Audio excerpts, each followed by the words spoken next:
Сега ще научите отговорът на въпроса колко време се варят картофи. Времето за варене на картофи във вода зависи от размера и вида на картофите, както и от желаната степен на приготвяне. В зависимост от вида на картофите, предоставяме подробна разбивка на времето за готвене на картофи, сварени във вода. Когато приготвяме цели картофи, трябва да знаем, че малките картофи, 2 до 3 см в диаметър, се варят приблизително за 15 до 20 минути. Средните картофи, 4 до 6 см в диаметър, се варят около 20 до 25 минути. Големите картофи, 7 до 10 см в диаметър, се варят за около 25 до 30 минути. Можете да проверите дали са готови, като ги пробудете с вилица или нож. Те трябва да се пробиват лесно и да оказват слабо съпротивление. Когато правим нарязани на купчета или четвъртинки картофи, малките до средни купчета, 2-сантиметрови купчета, се варят за около 10 до 15 минути.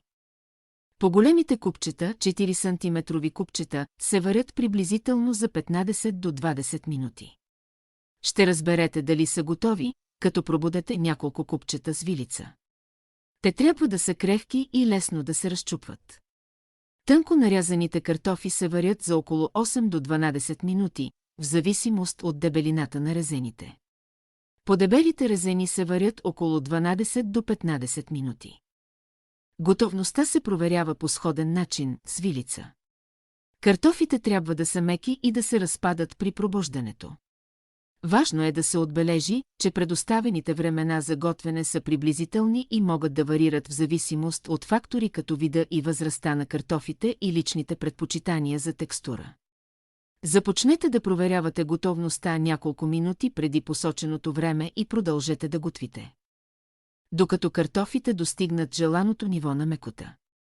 Не забравяйте да използвате тенджера с достатъчно вода, за да покриете картофите, добавете сол към водата за подправка и регулирайте топлината, за да поддържате леко кипене по време на варенето.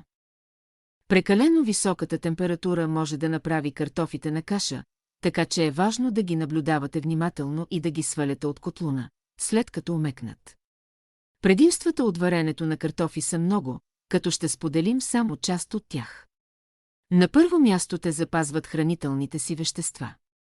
Варенето на картофи във вода помага да се запазят повечето от хранителните им вещества, включително витамини и минерали.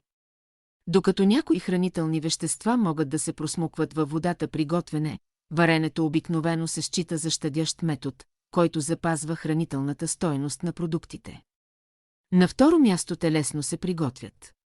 Варенето на картофи във вода е лесен и удобен метод за готвене.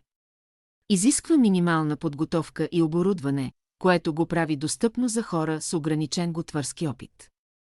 Те имат мека текстура. Варенето на картофи води до мека и нежна текстура.